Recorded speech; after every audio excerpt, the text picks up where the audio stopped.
안녕하세요. 혹시 믿던 도끼에 발등 찍힌다는 말 아시나요? 제가 무슨 일을 당한 건 아니지만 저를 믿지 못하고 다른 사람들만 맹신하던 시댁과 남편이 저 말대로 당했거든요. 다시 생각해도 웃긴 이 사람들이 요즘 떠올라서 다른 사람들과도 이야기를 나눌 겸 사연글을 쓰게 됐어요. 저는 30대의 젊은 이혼녀로 다행히 애가 없어 깔끔하게 이혼하고 혼자 살고 있어요. 만약 아이가 있었다면 나무꾼에게 잡힌 선녀처럼 애들 때문에 떠나지도 못하고 그 인간들 헛짓거리를 속 터지게 보고 있어야 했을 텐데 이렇게 제자리를 찾게 되어 참 다행이라는 생각이 들어요. 그때는 애가 생기지 않아 스트레스를 받았었는데 일이 이렇게 되고 나니 차라리 다행이다 싶어요. 저와 남편은 평범한 부부였어요. 연애 때는 꽤 즐거웠지만 결혼 후에는 조금씩 식어가는 여느 다른 부부들과 다름없었죠. 남편과의 관계가 전처럼 뜨겁지 않다고 해서 또 남편의 애정이 점점 식어간다고 해서 그걸 마음에 안 들어 했다는 건 아니에요. 영원한 감정은 없다고 생각하거든요. 다만 사랑이 정으로 바뀌는 정도의 변화만 있을 거라고 생각했고 시댁과의 관계도 조금씩 열매가 익듯 뭔가 결실이 맺힐 거라고 믿었어요. 어떻게 남편 쪽은 그렇게 이해하고 넘어갔지만 시댁 문제는 쉽게 해결되지 않더군요. 시모에게는 신우라는 아주 강력한 아군이 있었거든요. 남편보다 3살 어린 신우는 결혼할 때부터 저에게 큰 시련을 주는 사람이었어요. 새언니, 저 투자하는 곳이 있는데 같이 해보실래요? 저한테 돈 주시면 불려서 돌려드릴게요. 저 투자 잘해요. 야, 넌 그런 건 오빠한테 먼저 이야기해야지. 새언니부터 공략하고 있어. 아가씨, 말씀은 고마운데 저는 투자를 안 좋아해요. 직접 하는 것도 아니고 남통하는 거면 더 못하겠더라고요. 신우는 처음 만났을 때부터 투자를 해보라고 권했어요. 신우가 누리는 모든 것이 투자에 성공한 결과라고 생각하면 혹할 만도 하지만 저는 직접 손대지 않은 건 믿지 못하는 성격이었거든요. 그래서 신우의 말을 따라 투자를 한 적이 없었죠. 오히려 남편과 시모에게 뭔가 수상하다고 이야기한 적도 있어요. 아가씨가 투자한다고 말한 거 조심해야 할 것 같아. 아가씨는 아가씨 돈으로 하는 거니까 문제 없지만 당신이나 어머님은 간접적으로 투자하는 거나 마찬가지잖아. 그리고 항상 수익률이 좋을 리가 없는데 아가씨는 늘 수익을 낸다니까. 아니야. 수익 떨어질 때도 있는데 얘가 파는 타이밍을 정확하게 알거든. 그리고 잃는 것보다 얻는 게 많으니까 다른 사람들도 다 동생한테 부탁하는 거지. 걔네 시댁도 걔한테 투자 부탁한다고 하더라고. 그러니까 믿어도 돼. 의문을 제기했지만 남편과 시모는 신우에게 조금씩 투자금을 맡기는 것 같더라고요. 그리고 그만큼 두 사람이 얻어가는 것도 많았죠. 엄마, 이번에 투자한 거 잘 됐어. 여기 엄마 용돈이야. 좋은 거 사 입고 맛있는 거 많이 먹어. 이혼하기 2년 전 그 해의 설 명절 때도 그랬죠. 신우가 건넨 봉투에는 무려 100만 원이라는 거금이 들어있었고 남편과 제가 준비한 봉투에는 30만 원이 들어있을 뿐이었어요. 솔직히 저는 별 생각 없었어요. 시모가 설마 돈 가지고 신우랑 우리를 차별하진 않겠지 싶었거든요. 신우에 이어 저희도 용돈 봉투를 드리려고 하는데 신우가 다시 시모에게 말했어요. 아, 그리고 엄마, 이거 한번 걸쳐봐. 엄마한테 잘 어울릴 것 같아서 사온 가방이야. 엄청 비싼 건 아닌데 그래도 이런 거 하나쯤 있어야 어디 나가서 꿀리지 않지. 비싼 건 아니었지만 그래도 몇십만 원은 하는 가방이더군요. 그런 선물을 하는 신우를 보며 참 엄마한테 잘하는 딸이네 하고 생각했었어요. 신우는 이때 결혼한 상태였는데 친정에 자주 왔었어요. 투자 덕분에 신우가 돈을 좀 잘 번다더니 신우의 시댁도 그 덕을 좀 받는지 추석이든 설이든 친정부터 보내주더군요. 자기 엄마에게 하는 것처럼 시어머니에게도 선물과 용돈 공세를 하는 모양이었어요. 뭐 돈 잘 벌면 그럴 수 있죠. 게다가 투자로 돈을 번다니 머리가 좋지 않으면 그렇게 할 수 없잖아요. 그러니 더 대단한 사람처럼 보이는 거예요. 이때만 해도 그저 신우가 돈 버는 재주를 가지고 있고 재물복을 강하게 타고났나 보다 하고 생각했어요. 그리고 당연히 그런 신우를 시모는 엄청 좋아했죠. 아유, 뭐 이런 걸 다 사와. 나는 이런 거 없어도 된다고 했잖니. 그러면서 저희가 사들고 온 과일이며 건강기능식품은 쳐다보지도 않고 저쪽으로 밀어서 치워버리더군요. 참 섭섭하긴 했지만 그렇다고 화낼 수도 없었죠. 좋은 날 굳이 화내서 뭐 하겠어요. 그런데 시모가 그런 저의 가슴에 불을 질러버렸어요. 아유, 우리 딸 데려간 집은 호강하네. 어디서 이런 복덩이 같은 며느리를 들일 수 있겠어? 돈 버는 제주도 좋아. 좋은 것도 많이 선물해줘. 어른들 공경해. 모자라는 게 하나도 없는 며느리잖아. 그러면서 저를 힐끗 보더니 말을 덧붙이시더군요. 에휴, 그에 비하면 우리 집은 이게 무슨 꼴이라니? 내가 생각했을 때 집안에 사람이 잘못 들어온 것 같아. 어떻게 저 잘난 우리 아들을 데려가 놓고 시어머니한테 이따위로밖에 못하는지. 저절로 한숨이 다 나온다. 기분이 나빴지만 못 들은 척하자 시모가 더 큰 소리로 저한테 말하더라고요. 내가 우리 딸은 듬직하고 믿음직스러워서 걱정이라고는 안 했는데 집안에 새 사람이 들어오고 나니 오히려 더 걱정되고 마음이 불안하네. 어떻게 된 게 딸보다 나이도 많은 게 눈치도 없고 생각도 없어 보여. 듣다 보니 열이 서서히 오르더군요. 시어머니한테 이따위로 뭘 어떻게 했다는 걸까요? 그리고 아들이 되게 잘난 줄 알고 착각하길래 시모의 그 착각을 깨부수어 주기로 결심했어요. 일단 시모가 끊임없이 말할 때 못 들은 척 자리에서 벌떡 일어나 소파에 앉았어요. 그리고 등을 깊숙이 기대고 편하게 앉은 다음 오른쪽 다리를 왼쪽 허벅지 위에 걸치고 핸드폰을 꺼내서 게임을 켰죠. 제사 음식을 하는 중에 이런 행동을 하니 시모가 당황해하면서 저한테 소리를 꽥 질렀어요. 야, 너 뭐 하는 거야? 지금 네 욕 좀 했다고 열받아서 그래? 그럼 처음부터 잘하지 그랬어. 당장 안 튀어와? 뭘 잘했다고 거기서 게임이나 하고 있어? 어머님, 저한테 많은 거 바라지 마세요. 지금 저 어머님의 그 잘난 아들이 처갓집에 있을 때와 똑같이 있는 거니까요. 처갓집에 있는 내내 손가락 하나 까딱 안 하는 게 바로 어머님 아들이거든요. 장인 장모가 아무리 힘든 일을 하고 있어도 말이에요. 뭐? 앞으로 어머님의 자랑스러운 아드님이 처갓집에서 하는 거랑 아주 똑같이 제가 어머님한테 해드릴 테니까 걱정하지 마세요. 그러면 어머님도 별다른 불만 없으실 거 아니에요. 그러면서 더 느긋하게 다리를 꼬고 시모와 남편을 삐딱하게 쳐다보며 말했죠. 그랬더니 남편놈 얼굴이 새빨갛게 변하더군요. 내가 언제 처갓집에서 그랬어? 거기서 편하게 있었던 건 줄 알아? 나도 불편한데 참고 있었다고. 너무 불편해서 이런 자세로 푹 쉬다 왔어? 하긴 우리 집에는 너한테 뭐 시키는 사람 아무도 없잖아. 그런데 나는 요리도 하고 청소도 하고 어머님 심부름도 하고 있는데 왜 욕을 먹지? 제 말에 시모가 부들부들 떨더군요. 그때 신우가 나섰어요. 언니, 그런 식으로 받아들이지 마요.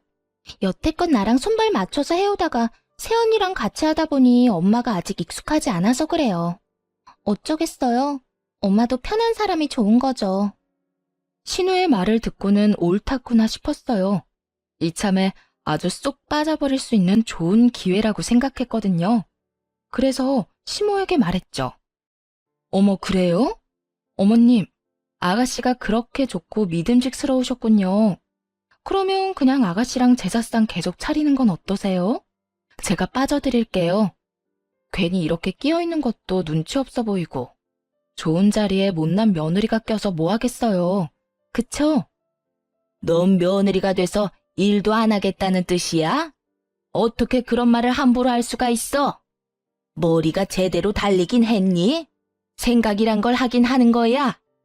어떻게든 일 안 하고 싶어서 수쓰는 거 보니 아주 싹수가 노랗네. 그런 식으로 몰아가시려고요? 어머님이 먼저 저랑 아가씨 비교하셨잖아요. 그렇다고 제가 일을 안 했어요?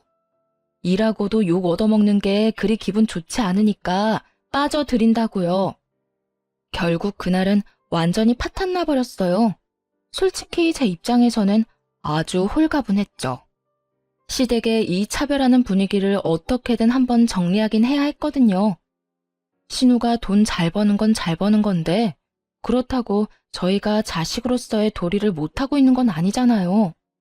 저희도 충분히 성의를 보이고 최대한 잘하려고 노력을 하고 있는데 시모가 저런 식으로 색안경을 끼고 본다든가 신우에게만 콩깍지가 씌어서 저희를 아주 쭉정이로 본다든가 하면 안 되는 거죠. 사실 남편이 나서서 이런 분위기를 끊어줬어야 했어요. 하지만 남편놈은 그런 걸 할 줄 모르는 건지 아니면 하기 싫은 건지 아예 못 본 척하며 간섭조차 안 하더군요. 그래서 이왕 이렇게 된 김에 저도 마지막으로 폭탄 하나 더 터뜨렸어요. 이미 제 행동과 말들로 시모의 속이 상할 대로 상했을 테니 확인 사살을 시켜버리는 게 나을 것 같았거든요. 그래야 이 상황에서 저한테 화내는 게 왜 잘못된 건지 알 테니까 말이죠. 그리고 용돈 적게 드리는 것 때문에 저랑 아가씨랑 비교하진 마세요. 애초에 비교할 상대가 잘못됐거든요. 시모는 그게 무슨 소리인지 몰라 어리둥절해 하더군요. 제가 뭘 터뜨리려는지 알고 있는 남편놈은 얼굴을 일그러뜨렸고요. 그 모습을 동시에 보면서 곧 터질 폭탄을 기대하는 마음으로 시모에게 말했어요. 어머님께 드리는 용돈 전부 남편 지갑에서 나온 거예요. 저는 그 용돈과 관련해서 어떤 것도 터치한 적 없어요. 액수조차 남편이 정했죠. 그러니까 따지고 싶다면 남편과 아가씨를 비교하세요. 그래야 맞는 거예요. 저는 어머님이 비교하시는데 끼일 사람이 아니라고요. 그게 무슨 소리냐 얘? 이게 무슨 소리야? 내 용돈을 그럼 네가 주는 거야? 여태 네 동생이 엄마한테 100만 원씩 주는 동안 넌 30만 원만 준 거냐고. 100만 원이건 30만 원이건 마음이 중요한 건데 시모는 그 마음의 크기가 다르게 느껴졌나 봐요. 왜 넌 잘 나가는 동생만큼 용돈 못 주냐고 따져봐야 부하만 치밀게 할 텐데 결국은 그렇게 이야기를 하는 바람에 돈을 잘 못 버는 남편놈의 화만 돋우었죠. 당신은 왜 그런 이야기를 해? 우리가 같이 준비한 거라고 말하기로 했잖아. 그럼 내가 지금 뭐가 되냐고. 동생이 100만 원 낼 때 30만 원 낸 오빠가 된 거지. 그렇다고 그게 내 탓이야? 본인 부모님 각자 챙기자고 한 건 당신이야. 솔직히 내가 어머님한테 돈 가지고 구박받고 있으면 당신이 나서서 아니라고 말해줬어야 하는 거 아니야? 그건 내가 나서기도 전에 당신이 분위기를 후리니까 그래서 내가 말 못한 거지. 안 하려고 그런 건 아니었어. 거짓말 좀 작작 해라. 그럼 지금 나한테 왜 화내는데? 나한테 화낼 게 아니라 미안하다고 사과해야 하는 거 아니야? 당신도 가만 보면 진짜 어이없어. 애먼 사람 욕먹게 만들어 놓고. 결국 남편놈은 시모가 보는 앞에서 저에게 혼났죠.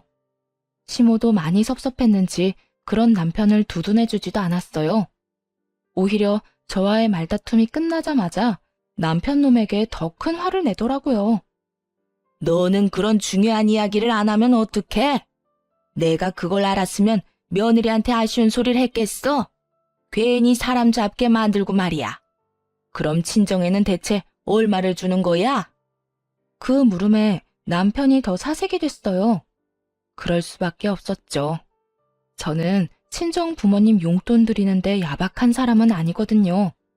집 살 때 돈을 보태주셔서 용돈이라도 최대한 많이 드리려고 노력하고 있었거든요. 제가 입을 열려고 하자 남편 놈이 막아서더군요. 엄마가 그것까지 알아서 뭐해? 처갓집에는 와이프가 알아서 드리고 있다는 것만 알면 되지. 설마 양가에 주는 돈이 다르다는 거야? 네. 저는 명절 때 친정에 100만 원씩 드려요. 매달 용돈도 30만 원씩은 드리고요. 아가씨만큼 많이 드리지는 못해도 최대한 성의는 보이고 있어요. 결국 친정에 드리는 용돈 액수를 알고 나서 시모는 완전히 뻥 터지고 말았어요. 사실 액수가 너무 많이 차이 나잖아요. 게다가 남편보다 제가 더 많이 버는 것도 아니었거든요. 월급이 딱 100만 원 정도만 차이 나는 걸 시모도 알고 있었고요. 그런데 아들놈이 명절 때 자기 용돈을 꼴랑 30만 원씩만 줬다는 사실이 시모에게는 엄청나게 충격이었나 보더군요. 너 진짜 어떻게 이럴 수 있어? 엄마가 얼마나 고생하면서 널 키웠는데 평소에 용돈도 안 주면서 절에 꼴랑 그만큼 준다고? 내가 너를 낳고 미역국을 먹은 게 후회스럽다 이놈아. 그러면서 시모는 남편 등을 때리며 소리를 질렀고 틈틈이 제 눈치도 보더군요. 솔직히 저는 시모가 화내는 게 이해가 안 갔어요. 각자 형편 따라서 용돈을 드리는 거지 누구 하나가 많이 드렸다고 우리까지 그렇게 낼 필요는 없잖아요. 우리 나름대로의 성의를 보여주면 되지 금액이 효심의 크기는 아니니까요. 그럼에도 시모가 아들놈을 잡길래 저한테 그렇게 말하고 행동한 게 민망해서 저러는구나 하고 말았어요. 결국 그 뒤에 시모는 제게 사과를 했죠. 알지도 못하고 그런 말 한 거 미안하다고요. 그렇지만 뒤늦게 미안하다고 한들 이미 마음속에는 시모에 대한 불신이 쫙 깔려버렸고 벽까지 생겨버렸어요. 그래도 이때만 해도 이혼까지는 생각하지 않았어요. 고작 말다툼했다고 이혼하는 집은 잘 없잖아요. 물론 있을 수도 있지만 그 정도까지 상처받은 건 아니었거든요. 그렇게 2년의 시간이 흘러 추석이 다가왔어요. 딱히 상황이 변한 건 아니어서 저는 당연히 시댁에 간다고 생각하고 있었죠. 그래서 짐을 싸는데 남편 놈이 갑자기 저한테 그러더군요. 여보, 짐 안 싸도 돼. 이제 우리 집에서 명절 지낼 거야. 그 말을 들은 순간 눈앞이 노래졌어요. 그렇게 중요한 사항을 추석 이틀 전에 이야기해 주다니요. 뭐? 그럼 미리 말했어야 할 거 아냐. 제사 준비며 뭐며 아무것도 안 돼 있는데. 게다가 시부모님이 여기 오셔서 주무실 텐데 이불조차 제대로 된 게 없다고.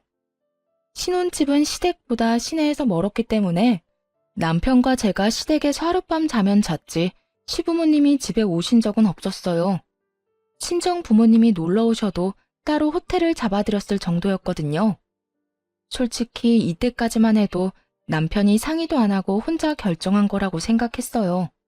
시모가 굳이 우리 집에 오겠다고 할 일이 없었으니까요. 당신 혼자서 이런 일을 결정하면 어떡해? 나도 준비를 해야 하잖아. 아니면 미리 이야기라도 좀 하든지. 생각이 있는 거야, 없는 거야? 뭐 이런 일로 생각이 있고 없고까지 나와. 내가 혼자서 결정한 게 아니고 본가에서 그렇게 하자고 말 나온 거야. 그래서 나도 그러자고 한 거고. 미리 말 안 해서 미안하긴 한데 이게 그렇게까지 화낼 일이야? 내일부터 준비하면 되잖아. 정말 섬세하지 못한 인간이었어요. 추석인데 음식 준비만 하면 끝나나요? 이놈 눈에는 이쪽 저쪽 어질러진 방이며 널브러진 집기들은 보이지 않는가 보더군요. 어느 세월에 그걸 다 치우고 정리를 할 것이며 또 어느 세월에 명절 음식을 다 하겠냐고요. 답답하고 열받아서 탁자 의자에 한참을 멍하니 앉아 있었어요. 빨리 뭐라도 시작해야 하는데 어디서부터 손대야 할지 막막했거든요.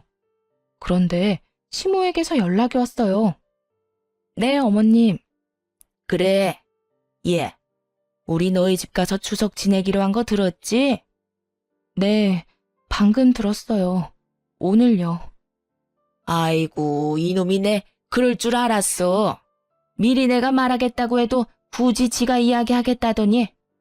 그래, 요리는 걱정하지 마라. 내가 다 해갈게. 갑작스럽게 자상해진 시모의 말에 약간 싸했어요. 이건 정말 본능적으로 느낀 건데 뭔가 이상했거든요. 저렇게 따뜻하고 부드러운 말을 할 사람이 아닌데 그래서 일단 알겠다고 하고 시댁 식구를 기다렸죠. 그런데 신우도 전에 비해서 너무 부드러워졌더군요. 마지막으로 만나고 불과 반년이 지났을 뿐인데 말이에요. 새언니, 잘 지내셨어요? 어머, 집이 깨끗하네요. 저희 온다고 너무 무리한 건 아니죠? 오빠가 미리 이야기 안 했다는데 죄송해요. 이렇게 말할 정도였다니까요. 역시 뭔가 이상하다 싶었는데 그날 저녁 그 이유를 알게 됐어요. 여보, 당신한테 할 말이 있는데. 그러면서 남편이 신우와 함께 작은 방으로 들어왔어요. 안방은 시부모님 지내시라고 내드렸고 저와 남편이 작은 방에서 자기로 했거든요. 신우는 곧 돌아갈 예정이었고요. 남편이 신우와 함께 들어오는 모습을 보자 뭔가 불길한 예감이 들었어요. 그것도 할 말이 있다니 도대체 무슨 말일까 싶었는데 정말 예상 외의 말을 꺼냈어요. 혹시 우리 본가랑 합가하는 건 어때? 부모님을 우리 집으로 오시라고 하고 싶은데 괜찮을까? 갑자기 합가라니? 이렇게 아무 상의도 없이? 놀라기도 했고 당황스러워서 제 표정이 나빠지자 신우가 급히 말하더군요. 새언니, 사실 우리 엄마가 지금 좀 아파요. 엄청 심한 건 아니지만요. 아빠랑 두 분이서만 지내시는데 봐줄 사람도 없고 걱정이 많이 돼서 정말 미안하지만 새언니한테 부탁해보는 거예요. 시모가 아프다는 이야기를 들으니 마음이 좀 누그러지더군요. 사람이 아프다는데 또 모질게 굴 수는 없는 노릇이니까요. 아무리 저한테 잘해주지 않은 시모라도 남편의 어머니이고 남편과 함께 사는 동안은 시부모까지 케어하는 것도 며느리의 도리 같았어요. 물론 시모를 모시는 건 죽기보다 싫었지만 어쩌겠어요. 그런데 생각하다 보니 궁금한 점이 생겨서 남편에게 물었어요. 그런데 왜 우리 집으로 오시라고 해? 차라리 우리가 어머니네로 들어가는 게 낫지 않아? 우리 집보다 시내 쪽에 사시니까 병원도 더 가깝고 집도 훨씬 크잖아. 아무리 생각해도 합가하려면 그쪽 집으로 우리가 가는 게 나을 텐데. 그렇게 말하자 남편과 신우의 표정이 약간 묘하게 변하더군요. 뭐랄까, 무언가를 숨긴 듯 난감한 표정이라고나 할까요?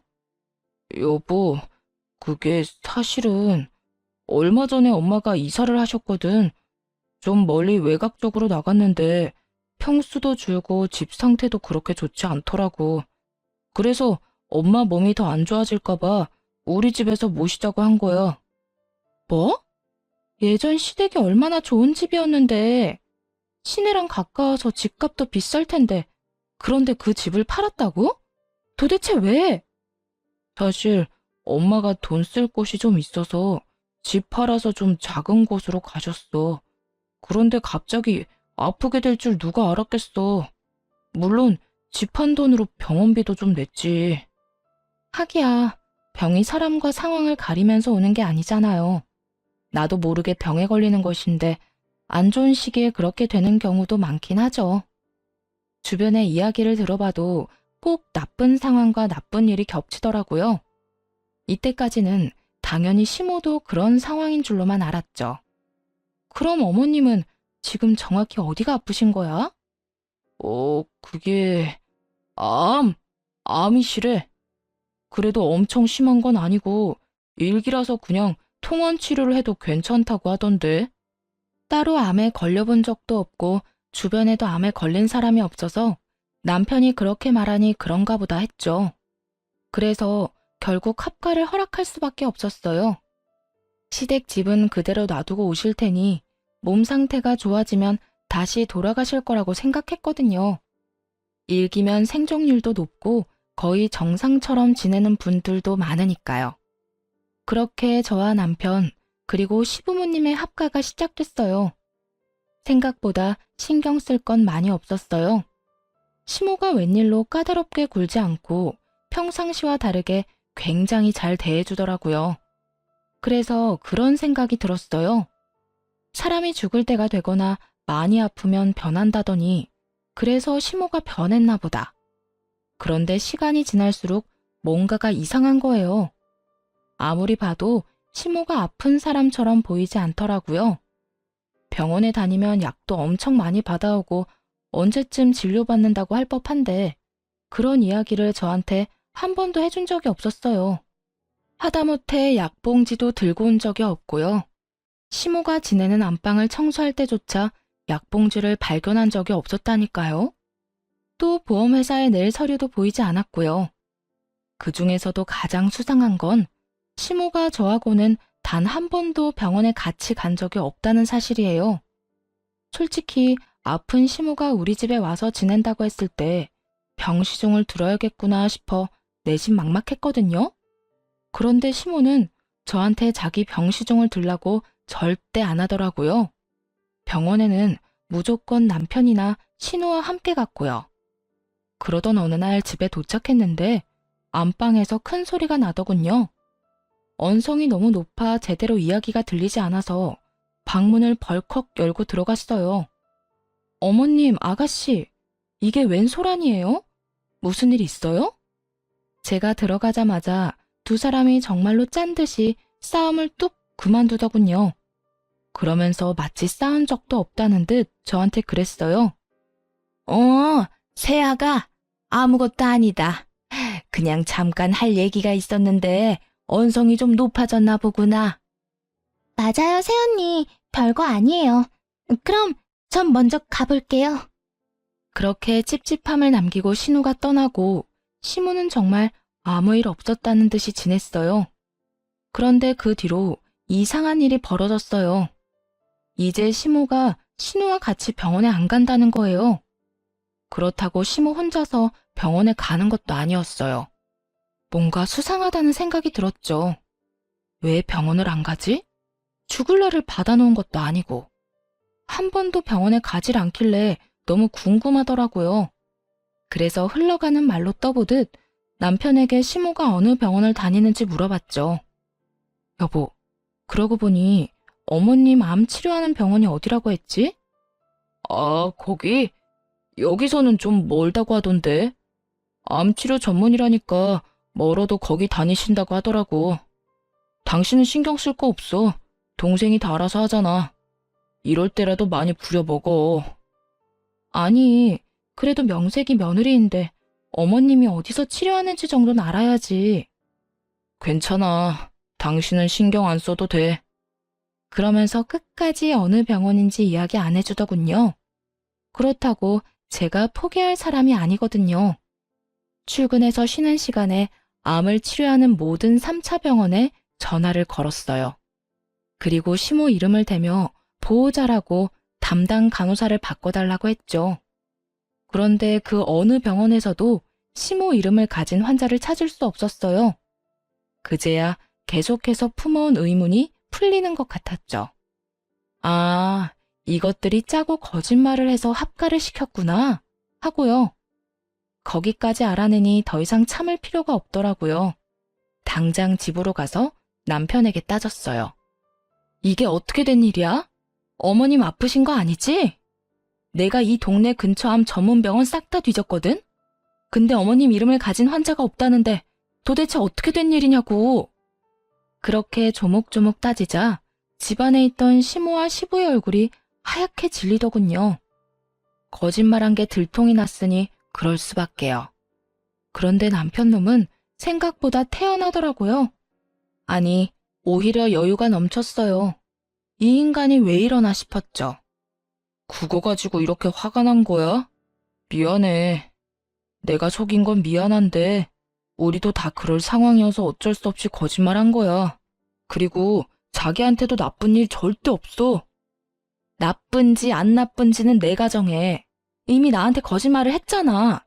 당신은 어머님이 아프시지도 않은데 왜 날 속이고 합가를 시켜? 나는 합가 싫었다고. 그런데 어머님 생각해서 받아들였어. 진짜 별거 아니라고. 내 동생이 투자로 성공한 거 알지? 그래서 엄마가 살던 집 팔고 동생 투자하는데 다 넣었어. 사실은 조금만 투자하려고 했는데 생각보다 돈이 많이 들더라고. 그래서 더 불리려고 그 다음 시골 작은 집까지 팔았지. 지금 어머님이 집을 팔아서 투자를 하셨는데 안 말렸단 말이야? 미쳤어? 야, 그래도 집은 있어야지. 혹시라도 망하면 진짜 어쩌려고 이래? 그럴 일 없어. 지금도 투자 잘 되고 있다니까. 수익이 엄청나. 당신도 보면 놀랄걸? 아, 솔직히 말하면 나도 진짜 넣고 싶었는데 못 넣은 거야. 그리고 엄마가 잘 되면 너도 잘 되는 셈이고. 완전히 정신이 나갔더라고요. 집까지 팔아서 투자를 했대요. 게다가 직접 한 것도 아니고 신우를 통해서 투자를 했다고 하더군요. 간접 투자가 얼마나 무서운지 전혀 모르는 것 같았어요. 그래놓고 철석같이 돈을 벌 거라고 믿고 있으니 정말 허파가 뒤집어질 정도였죠. 그 돈을 실제로 본 적은 있어? 투자한 돈 실제로 봤냐고. 동생이 투자 수익률 포트폴리오로 딱 정리해서 보여줬어. 지금 원금의 3배야, 3배. 신나하는 꼴을 보아하니 자긴 못했다고 하지만 남편 돈도 들어간 것 같았어요. 이 집 식구들이 단체로 미쳤나 싶었죠. 완전히 정신을 놨구나. 안 되겠다. 우리 이혼하자. 나 이런 꼴 보면서는 못 살아. 이게 뭐야? 가족들이 다들 투자에 미쳐서. 뭐? 집을 팔아? 암이라고 거짓말하고 합가를 해? 와. 머리가 하도 지끈거려서 한 손으로 꾹꾹 눌렀어요. 그런데 남편은 그런 제 모습을 이해가 안 간다는 표정으로 쳐다보더군요. 이혼? 당신 지금 생각은 하고 말하는 거야? 내가 3배라고 말했잖아. 우리 지금 넣은 돈의 3배가 됐다고. 그런데 이 상황에서 이혼을 해? 혹시 너 재산 분할 때문이야? 뭐 눈에는 뭐만 보인다고. 이혼하자는데 재산 분할 이야기부터 꺼내다니. 이놈도 참 돈 밝히고 야가 빠졌더라고요. 재산 분할은 개뿔. 그냥 너 다 가져. 나는 그냥 여기서 빠져나가고 싶은 것뿐이니까. 이해가 안 되잖아. 투자가 잘 돼서 동생이 매번 집에 비싼 물건을 가지고 온 거 기억 안 나? 우리 엄마한테 용돈 100만 원씩 주고 명품들 선물하는 모습 못 봤냐고. 봤지? 그런데 그게 이거랑 뭔 상관인데? 나는 당신네가 돈을 얼마를 벌든 뭘 하든 상관없어. 나한테 내 가정에 피해만 안 준다면. 그런데 네가 의도적으로 거짓말하고 날 속였잖아. 투자에 미쳐서 어머님 아프지도 않은데 거짓말하고 합가시킨 거 잊었어? 그거는 어쩔 수 없는 상황 때문이라고 했잖아. 엄마가 집 다 팔고 투자할 줄 누가 알았겠냐고. 나도 어쩔 수 없었어. 그래, 어쩔 수 없었겠지. 그래도 사고 쳐놓고 나한테 짐 떠밀듯이 들이밀면 안 되는 거잖아. 너무나 화가 나서 그저 멀뚱멀뚱 이쪽만 바라보던 시모에게 톡 쏘아붙였어요. 어머님도 그래요. 아가씨가 그렇게 좋고 믿음직스러우면 아가씨 집으로 가셨으면 되잖아요. 왜 저희 집에 오셨어요? 웃기지도 않은 거짓말까지 하면서. 그게 나도 딸 집에 가보려고 했지. 그런데 딸이 자기네 집에 시부모님이 와 계신다고 해서 그래서 못 간 거야. 그리고 내가 속인 건 미안한데 그렇다고 잘못한 건 아니지. 시어머니로서 이 정도 며느리에게 요구할 수 있는 거 아니야? 거짓말을 들켰다는 죄책감은 아주 짧은 시간만 느꼈나 보더라고요. 미안해하는 듯 했다가도 곧바로 자기가 아들 집에 머무는 게 그리 큰 죄냐며 아주 정신나간 소리를 하더군요. 어이가 없어서 순간 말문이 막혔죠. 그런 저를 보더니 시모가 더 기세등등해져서 말했어요. 투자금 회수하면 내가 넓은 마음으로 널 용서하려고 했는데 안 되겠다. 그냥 지금 이혼하렴. 너한테는 단 한 푼도 주기가 아까워. 며느리라는 게 시어머니랑 남편이 하는 일에 초나치고 말이야. 제가 할 말 대신 해주셔서 감사하네요. 이혼해. 다시 말하지만 난 그 돈 하나도 필요 없거든. 그거 다 갖고 가서 뭘 하든 당신 알아서 해. 나한테 한 푼도 줄 필요 없고 그 돈으로 뭐 했는지 알려줄 필요도 없어. 남편도 결국 나중에 가서 후회하지나 말라며 큰 소리를 떵떵 치고는 이혼한다고 했어요. 깔끔하게 합의 이혼이 됐다면 좋았겠지만 그 후에 짜증나고 구질구질한 일들이 벌어져 이혼은 결국 소송으로 번지게 됐죠.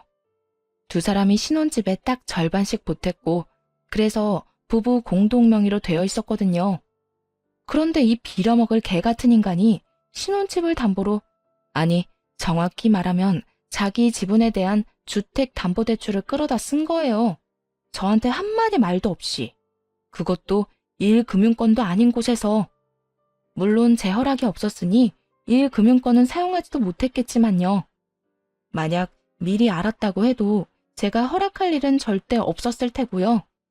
게다가 더 열받는 점은 대출받은 그 돈을 몽땅 신우에게 줬다는 거였어요. 그러니까 남편 놈이 신나서 말한 수익률은 시모의 돈뿐만이 아니라 남편 놈의 돈에 대한 내용이기도 했다는 걸 이혼하면서 알게 됐죠. 이 일을 통해 저는 삼중으로 충격을 받았어요. 시모가 전 재산을 신우에게 털어넣었대서 1차로 충격을 받고 아픈 척 우리 집에 들어와 합가해 지냈다는 것에 2차로 충격을 받고 마지막으로 남편 놈이 몰래 대출받아 신혼집 처분하기가 복잡해져서 충격을 받고 그래서 남편과 격렬하게 이혼 소송을 할 수밖에 없었어요. 당연히 판결은 제게 유리하게 났죠. 유책 사유가 거의 남편에게 있었으니까요. 남편이 대출받았다는 사실을 알았을 때 저 몰래 빌려다 쓴 돈을 증거로 남편의 유책 사유를 더욱 공고히 해뒀거든요. 판결 내용을 가지고 가서 남편에게 말했어요. 빨리 동생한테 가서 돈 받아와. 나한테 집값의 절반에다 위자료까지 싹 다 주면 이 집 줄게. 그러면서 일부러 남편 놈과 시모를 신우에게로 보냈어요. 사실 신우가 시모와 남편을 속이고 있었거든요. 왜 저번에 시모와 신우가 저희 집에서 엄청 싸웠잖아요. 그때 왜 싸웠나 싶어서 한번 알아보려고 신우 뒤를 따라간 적이 있었어요. 그런데 그때 보고야 만 거죠. 신우의 실체를. 남편과 시모가 떵떵거리면서 돈 찾아오겠다며 떠나고 몇 시간 뒤 두 사람이 완전 사색이 돼서 집으로 돌아왔더군요. 저는 일부러 빈정거리며 말했죠. 어디 투자의 귀재인 아가씨한테 돈 잘 받아왔어? 빨리 줘. 나도 나가게. 당신 언제부터 알고 있었어? 내 동생 망한 거 언제부터 알고 있었냐고. 지금 그걸 물을 상황인가요? 그 많은 돈을 어떻게 구할지가 더 걱정일 텐데 그래도 궁금해하니 답해줬어요. 어머님이랑 아가씨가 우리 집에서 싸우고 사이 서먹해졌을 때부터 알았지. 아가씨 엄청 허름한 데서 지내더라고. 그것도 시댁 사람들한테 구박받아가면서. 그걸 왜 지금 알려주는 건데? 알았을 때 바로 이야기해줬어야지. 지금 상황이 완전히 엇같이 됐다고. 아, 내 돈. 남편 놈이 처절한 절규를 내지르더군요. 시모가 아프다고 속일 때는 몰랐을 텐데 이제는 제 마음을 깨닫게 됐을 거예요. 남을 속인다는 게 얼마나 나쁜 짓인지. 자기 눈에 피눈물이 나봐야 남을 울린 게 얼마나 큰 잘못인지를 알 테니까요. 뒤이어 시모가 들어왔는데 신우를 연행해가는 것처럼 끌고 오더라고요. 그리고 신우의 입을 통해 사건의 전말을 들을 수 있었어요. 정말 골 때리는 상황이었죠. 오빠, 엄마, 정말 미안해. 나도 투자가 실패할 줄은 몰랐어. 시댁에서 받은 돈까지 다 잃는 바람에 오빠랑 엄마 돈으로 시댁 투자금 메꿨어. 그런데 오빠랑 엄마한테 계속 뭐라도 줘야 하니 어쩔 수 없이 좀 더 작은 집으로 이사 간 거고. 결국 그런 신우의 계략으로 시모와 남편은 투자가 잘 되고 있다고 믿게 됐고 더 큰 돈을 신우에게 갖다 바친 거였죠. 정말 바보들 아닌가요? 어떻게 그렇게 큰 돈을 투자하는데 직접 하지도 않는지. 그래놓고 저렇게 철석같이 투자가 잘 되고 있다고 믿는 것도 신기했고요. 아무리 가족이라도 돈 문제는 철저히 다뤄야 하는데 그러지 못했으니 결국에는 피를 보게 됐잖아요. 신우의 고백에 시모와 남편은 아예 무너져 버리더군요. 그럼 투자를 했다는 것도 거짓말이었어? 투자를 하긴 한 거야? 어떻게 된 건데? 엄마 돈은 다 어디로 갔어?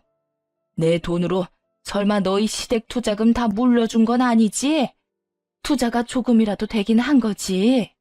엄마, 미안해. 시댁에서 준 투자금이 엄청 많았어. 그래서 엄마가 집 팔아서 준 돈만으로는 다 갚을 수가 없어서 오빠한테까지 손을 벌리게 된 거야. 엄마랑 오빠 돈은 아예 투자하지도 못했어. 미안해. 흐느끼는 신우의 망연자실한 시모, 그리고 화가 나서 발광하는 남편. 집이 아주 난장판이 됐죠. 그래도 이제는 제 알바가 아니라 아주 냉정하게 남편에게 말했어요. 지금 당장 은행 가서 후순위 주택담보대출 신청해.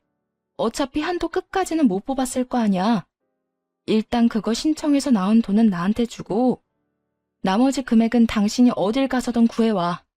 당장 퇴직을 해서 퇴직금이라도 받아오든지. 퇴직? 왜 이렇게 성급하게 굴어? 너 이 집 필요 없어? 나보다는 네가 더 급하잖아. 나는 친정으로 가면 당장 잠잘 곳은 있다지만 넌 뭔데? 가족들 다 데리고 길거리에 나앉으려고? 우리 집이 있는데 왜 내가 길거리에 나왔는데? 여기 내 지분도 있다고. 웃기시네. 있었겠지. 지금은 대출 받아놓고 다 날려먹어서 이 집 팔아도 네 지분 하나도 없어. 그리고 당신이 허락 안 해주면 어차피 팔지도 못하니 하는 말이잖아. 이 집 너한테 넘겨줄 테니까 빨리 돈 가져오라고. 그제야 남편놈은 자기 발등에 불이 떨어진 걸 알아채더군요. 어떻게 온갖 방법을 다 동원해 돈을 만들어 왔어요. 하긴 이혼 판결이 났으니 하루라도 빨리 돈을 마련해야 이자를 안 내잖아요. 이혼에 의한 재산 분할로 남편놈에게 소유권을 이전하니 고스란히 선순위와 후순위 대출이 안겨졌고 남편놈은 이자 폭탄을 맞게 됐어요. 그래도 솟아날 구멍이 있긴 했죠. 이 집을 팔아서 대출을 갚은 뒤 차액으로 월세집을 구하면 되거든요. 물론 부모까지 모시고 살 적당한 가격의 월세집을 구하기가 어렵겠지만요. 월세는 매달 돈이 계속 나가는 건데 게다가 저한테 줄 돈을 마련하려고 차도 팔고 신용대출까지 끌어쓴 터라 이자 말고도 갚을 빚도 많았죠. 뭐 남편놈 상황이야 어찌됐건 이제는 저랑은 상관없는 이야기였어요. 저는 그 집에서 탈출하기만 하면 됐으니까요.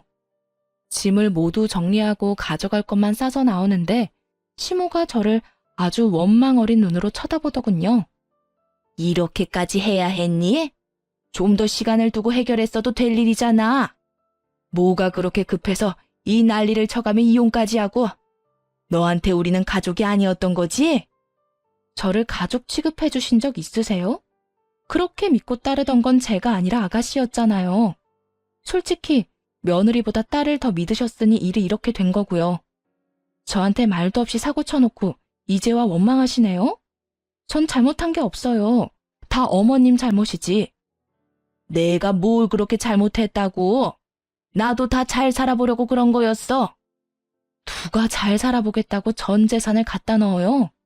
어머님, 그거 말만 투자지. 사실 도박이라고요. 도박, 투기. 어쨌든 따지고 싶으시면 저 말고 따님한테 따지세요. 저는 이제 관계없는 사람이잖아요. 그래, 너 잘났다. 혼자 돈 안 뜯기고 실속 다 챙겨서 가니 기분 좋겠구나. 우리가 속고 있는데도 말 안 해준 거 보면 너도 나쁜 년이야. 저는 처음부터 이상하다고 계속 말했었어요. 아가씨가 수익이 계속 나는 상황이 뭔가 이상하다고요. 그때는 한마음 한뜻으로 아니라면서 아가씨 편들더니 이제는 말 안 해줬다고 제 탓을 하시나요? 남 탓 그만하고 스스로를 좀 돌아보세요. 네? 그렇게 말하자 결국 시모의 차가운 눈길이 신우에게 가서 박혀버렸죠. 믿음이 컸던 만큼 배신감도 큰 듯 했어요. 시모의 눈에는 그 어느 때보다도 분노가 가득했는데 신우는 자기도 억울하다는 입장만 내세우더군요. 엄마 말대로 나도 잘 살아보려고 그런 거야. 투자하겠다고 결정한 건 엄마잖아. 엄마가 애도 아니고 어른인데 그럼 투자 결과가 어떻든 책임져야 하는 거지. 투자해서 망한 거면 내가 책임이라도 지지. 그런데 너 그 돈으로 투자도 안 했다며? 그러고는 지금 엄마한테 큰 소리 치는 거야?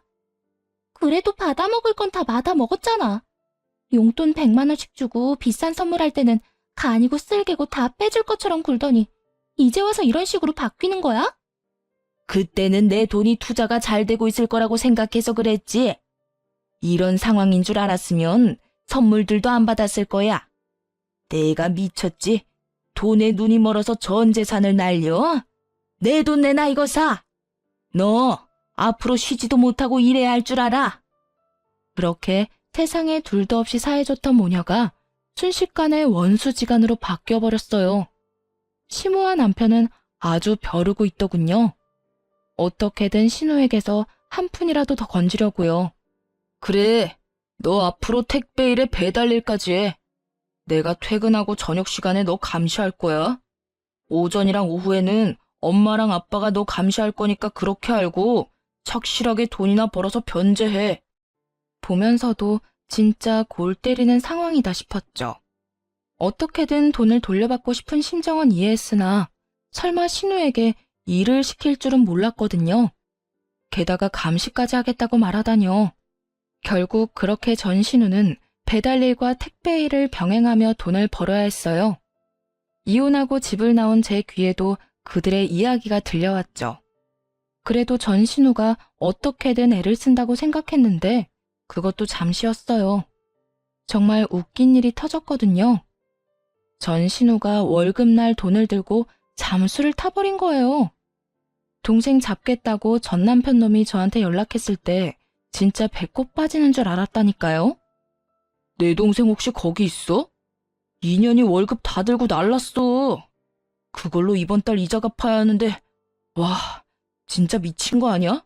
지가 지금 도망갈 때야? 동생이 돈 들고 날랐어? 2번이나 당해보니까 기분이 어때? 뒤통수 되게 얼얼하겠다. 나도 당신한테 속았을 때 그랬는데 이제야 내 기분 정확하게 알겠네. 위로는커녕 이렇게 말하자 전 남편 놈이 주춤하더군요. 대놓고 웃을 줄은 몰랐나 봐요. 그런데 웃겨서 웃음이 나오는 걸 어쩌나요? 당신 정말 내 동생 어디 갔는지 모르는 거지? 얘 때문에 우리 엄마 화병 나서 들어누웠거든. 분명히 누가 도와준 것 같은데? 내가 도왔을 리가 없지. 나는 애초부터 당신 동생 수상하다고 말했던 사람이잖아. 나서서 나 재밌게 해준 건 좋은데 번지수 잘못 짚었어. 딴 데 가서 알아봐. 그러자 전 남편도 수긍했는지 입을 꾹 닫더군요. 믿는 도끼에 벌써 2번이나 발등이 찍혔으니 기분이 참 똥 같을 거예요. 그렇다고 그 인간을 제가 위로해줄 필요는 없죠.